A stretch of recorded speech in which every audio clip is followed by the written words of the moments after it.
Magandang hapon po mga karek. Ngayon na lang ulit tayong video kasi nabisi po ako yung mga nakarang araw.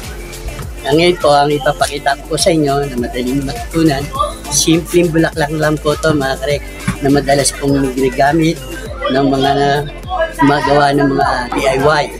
Ito po siya mga karek, simpleng bulaklak lang po.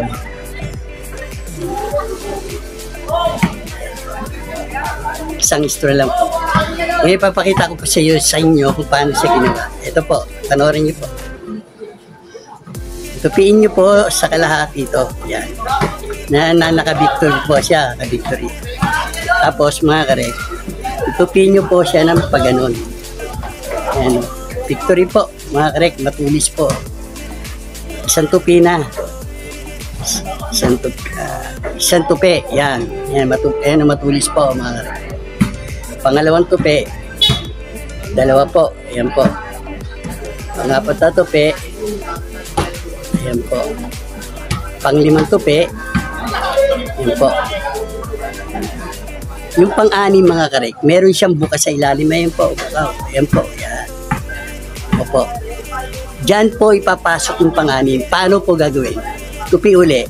Tapos, eto po, iangat po to. Iangat po. Ito po, iangat po to rito. Po ilalim yung tinupi. Ngayon lahat ng tupi, doon na po sa ilalim lahat. Dire-diretso lang po yan.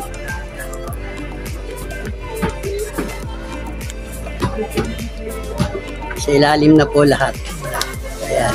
Iangat lang po natin para mapasok sa ilalim. Yan mga karek, yung sobra na yan, ito, ginugupit po yan. Yan, yan na po siya mga karek.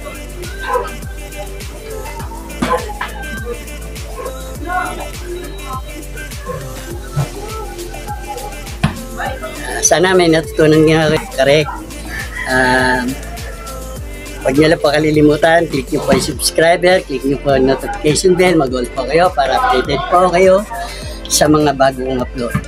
At huwag nyo po i-skip yung mga ads ko mga karek para makagawa pa tayo ng maraming magagandang video na matututunan nyo. Hanggang dito lang, God bless, and keep safe. Merry Christmas!